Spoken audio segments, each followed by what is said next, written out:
Hey everybody, my microphone, let me check if it's working.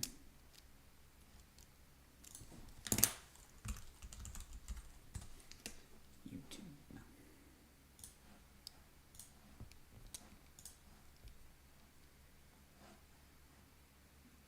Sweet, it's working. Hope you are doing well. I'm just going to pop out the chat here and then we can get going. Today, as a request from Christopher, he actually sent me this email yesterday. He's like, here are a couple things that I want to learn more about. So this one is for you. We'll be talking about the stack and the heap in Zephyr, some of the different ways that I've seen them used. Yeah, hopefully I'll drop some knowledge on you and hopefully you'll come out better from it. So let's see what happens. And if you haven't already, leave a comment. Let me know if this is useful for you. If there's certain topics that you want to see, send a message my way so I can prepare them for the next session. So let's jump in. Oop, not that one. So the memory usage for Zephyr, you can do kind of typical static allocation. So many of you are firmware engineers, firmware programmers, people who have done a lot of embedded stuff. That's typically what you're going to be doing on most platforms, is that you're going to just be statically allocating memory at compile time. You're going to be, creating these data structures that are going to live forever in the lifetime of your firmware application.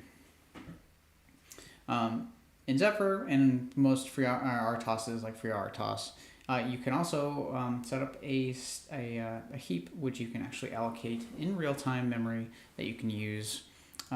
Size it however you want, use it however you want, as long as you don't go over the limit. And then, so there are some positives and negatives to using dynamic allocation. It's particularly useful in situations where you have variable length data. So think network applications, because that's where it's most applicable and that's where I see it the most. Anytime you're dealing with data of any kind of not a fixed length data, streaming, things like that, that's where you're going to be using dynamic allocation, or i.e. the heap. And what I'm going to do is I'm going to run through examples of both, and then I also have an example here of, I was looking in my own code from another project, and I was like, oh, I found this memory allocation. I wonder if I can just change it into static instead of allocating this memory. Not a big deal, but it just kind of removes some of the nastiness that can come with dynamic memory allocation. So let's go. In Zephyr, you can actually set your dynamic and your static, your stack size and your heap size. In this case, I just pulled this out of one of the samples I had because they're right next to each other. You just set it to the size that you need, and it really just depends on your application. So these two are the ones you want to use, and there are some other bits and pieces in there. If you're like when we talked a while back about threads, if you're allocating stack size for threads, that's going to be in a different variable. But whenever you're using the k malloc command, for those who don't know, in C, when you're allocating memory, you're using malloc, M-A-L-L-O-C, and then in Zephyr is just prefixed with a k underscore. So should look very familiar for many of you who have done any type of operating system programming, things like that.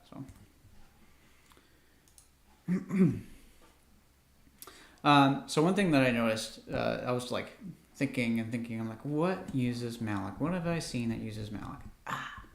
JSON. So we just had a live session a couple ago recently on encoding, decoding data structures, and JSON was one of the usages or the examples that I had there. They use the heap to encode and decode data. So JSON is inherently kind of dynamic. You're just sending this blob of text and you're expecting it to be parsed out into some type of structured data. So the folks who wrote CJSON, they kind of went towards that direction in terms of using dynamic allocation for memory. But not all encode decode modules require it. So for example, CBOR, QCBOR is the library that I've chosen to use for CBOR. They do not. There are some features that you can use for dynamic memory allocation, but you can use it without using malloc at all. So, and that's what I usually do. Here, I think I did mention this guy. Whenever you're initializing CJSON, you always have to, you have to initialize it. If you don't, it won't work. And that's one painful realization I had the other day. I was like, why can't I decode or encode whatever JSON blob I was using? Turns out I didn't initialize it. And the initialization is literally 3 lines. It's setting malloc, the function pointer for malloc and free. Those are the two things that you need to be, those are the 2 functions you need in order to do dynamic allocation. If you only have one, then you can only allocate and not deallocate, or free in this case. So there you go. But you can see they're used here and then they're used later on, because if I jump back in here, you can see that like this is the print statement, and then the print statement is actually used within the whenever you're printing or getting the string pointer or the pointer for an output string, like in the unformatted text. This is the underlying function that's being used, that's being called to generate that text. And lo and behold, it's using an allocate function there to actually allocate the space necessary to put all that string data on it. So, so if you're kind of managing data that's dynamic, there you go. That's a great example of in Zephyr how it's being used to kind of handle dynamic memory like that.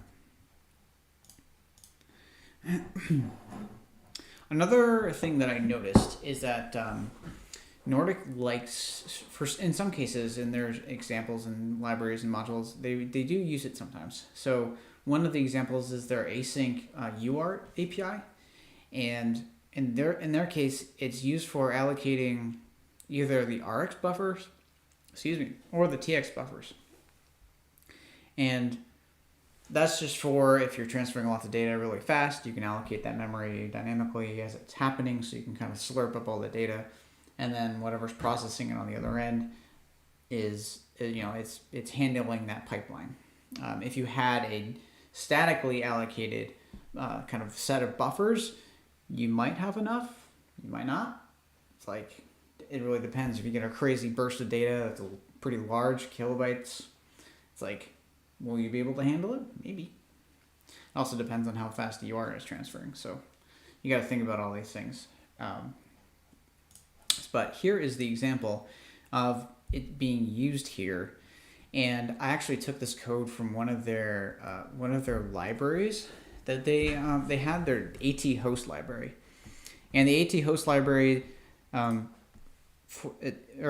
have the AT host library, which is like the kind of generic, you just turn it on with the flag and you can kind of issue your AT commands. And then they have the serial modem AT host library, which is even more customized over that. And that is using the Async API. And because they're also expecting you to, part of the functionality of that one is that it's expecting you that you can send lots of data back and forth between another processor and the NRF 9160, because you're opening up sockets, you're transferring data, things like that. So they had some extra affordances, like other. They're able to transfer a lot more data and dynamic data, but in this case, I don't really need that for my implementation. So if you take a look at it closer. So there's only really one malloc in this UART send function, and there's just one call to it, and it's just essentially creating that, allocating memory for that TX buff.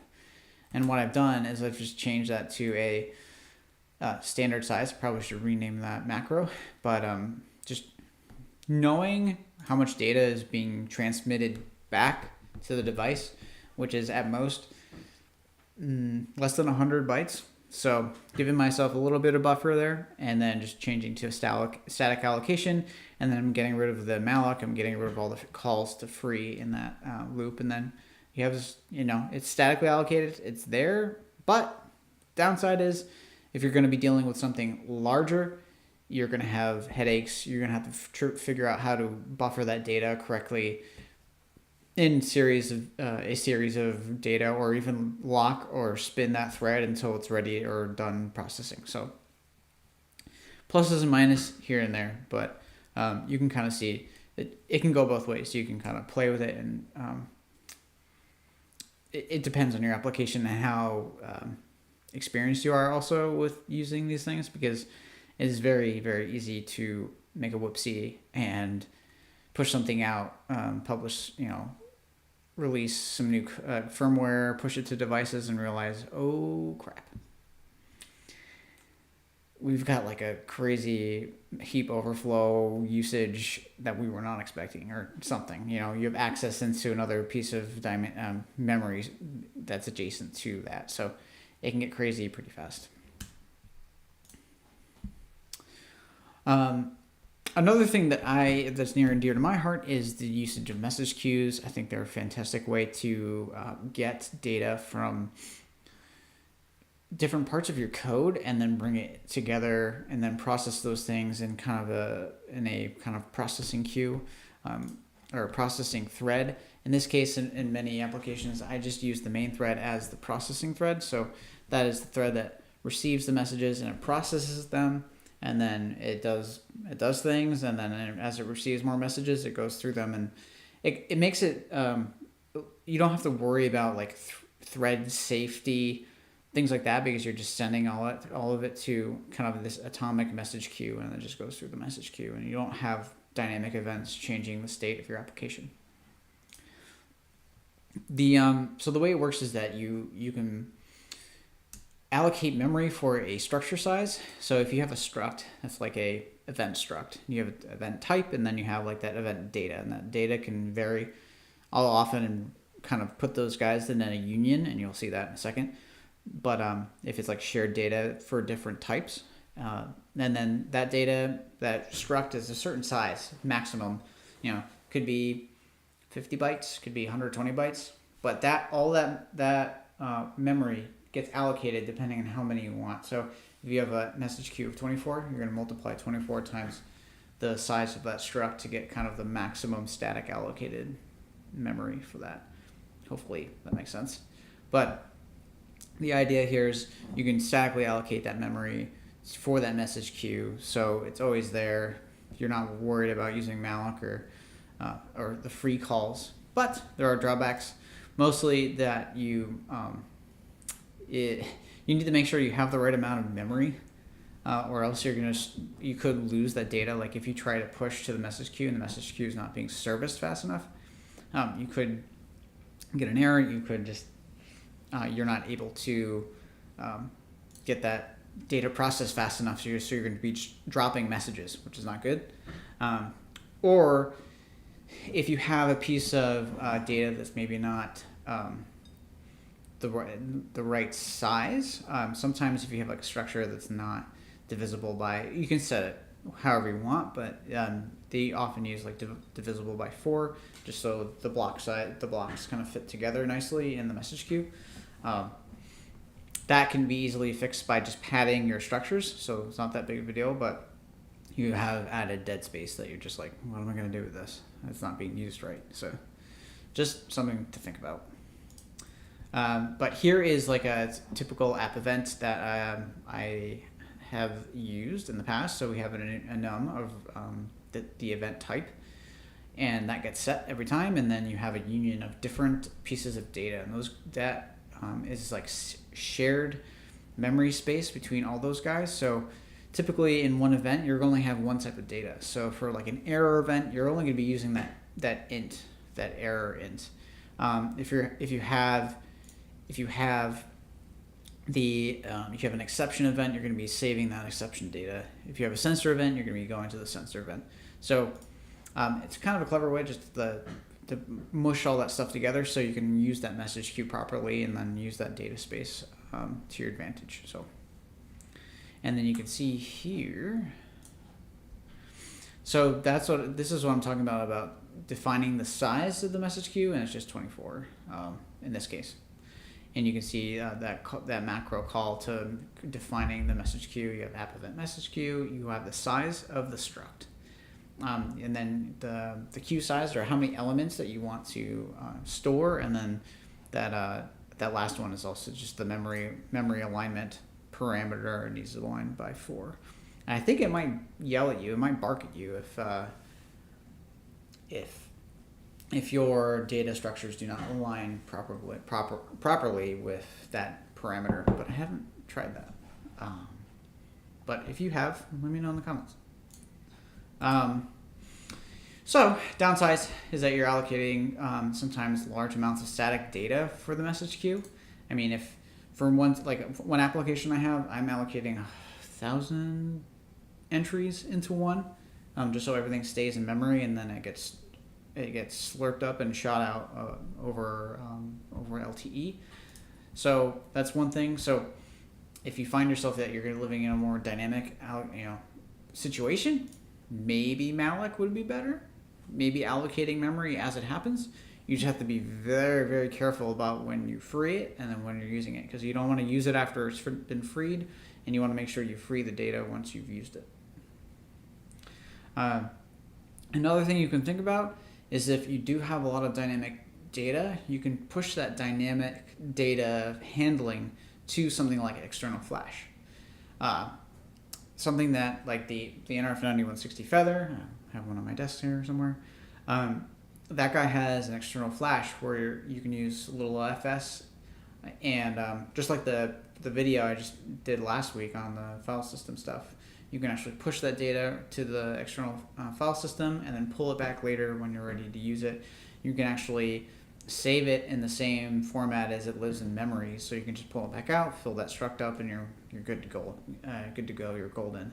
And that's another way to kind of play with dynamic data where you don't have to be using the heap necessarily. You can actually take advantage of keeping everything static, but you're also kind of handling there's no more dynamic elements on Flash.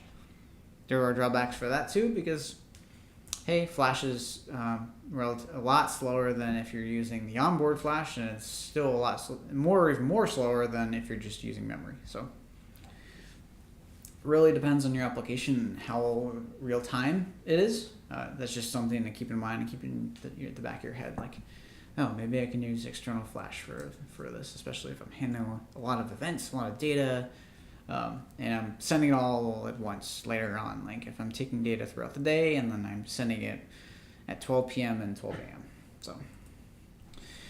a.m. So conclusion, I always try to, personally, I try to avoid as much dynamic memory allocation as possible. It's something that I've always kind of done things statically because I've always worked with processors that were memory constrained. They didn't have the ability so much to do dynamic memory allocation. But as we get to these newer processors, the NRF9160, the NR53, the ESP32, blah, blah, blah, a lot of these guys have a good chunk of memory. And it gets to the point where you can afford to use something like dynamic allocation in your application. So it's really up to you. But when you are using static, it keeps things running stably for the most part. I mean, there's always bugs that you can introduce even if everything is statically allocated. And like I alluded to before, mistakes with malloc can be fatal. They can be also difficult to debug or figure out like what the heck is going on. But it comes with time and it comes with experience, and if you if you feel like playing with fire, then by all means. But it's always nicer to have the compiler do things for you, because there are some very smart people that spend a lot of time optimizing memory and things like that, where it's done for you at compile time rather than during runtime. And also, I mean, there's always a chance of overflows and stack overflows and things like that, but you remove that ability in the heap if you're going to overflow in that heap. So, or using after free or anything like that. So that is the idea here. So hope this has been useful. I think, let's see if there's any questions. Is there a guide I can follow to get started with Zephyr? I have a couple of BLE projects. Use the TI CC2640. I'm not sure if the CC2640 works on Zephyr. I think those are older chips. I could be wrong. If they are like a Cortex M, then they might work. They might work on Zephyr. I have not looked into TI chips. You might be able to find more information in general. Just looking at Zephyr's documentation, you can also look at the kind of the boards that are provided in Zephyr and see if you can find a board that's based on the CC2640. And hopefully you'll find something. There's a ton of community support. Zephyr is batteries included for many things, including drivers, where you can use a driver for an ST micro or ST accelerometer, and you can use it across different processors. As long as they have I2C and I2C is supported, you can use the same driver. It's awesome. Hopefully if you just like go to the Zephyr repo on GitHub and like type in CC2640, you might be able to find some stuff about it. Or you might realize, oh, Zephyr doesn't have any support for the CC2640.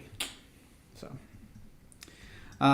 Christopher, yes, of course. Thank you so much for your suggestion. And if you have any more, let me know. And I'll definitely do another video on those things as well. And if there's no more questions, that's it for now. Let's see if anybody has any other questions. Cool. But if I cut you off and you have a question, and you can always leave a comment and I'll get back to you, or you can always send me a message or something like that. So I'm here. And thanks for being here. I really appreciate it, and we'll see you next week. All right. Have a good night.